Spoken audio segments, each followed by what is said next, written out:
இன்றைய தியானம் துரியம். மாறுபடுகிற மன நிலைக்கு எல்லாம் இடையில் அருள் பேரே உன் உணர்விலேயே நான் ஓயாது திளைத்திருப்பேனாக.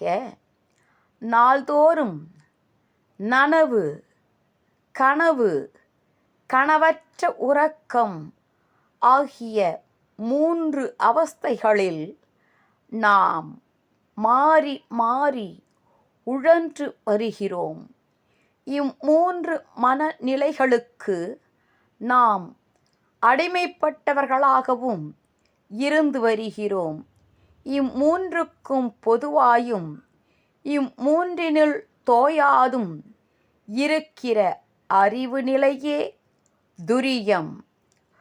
கருதும் அடியார்கள் உளம் காண வெளியாகும் துரிய நிறைவான சுகமே பராபரமே.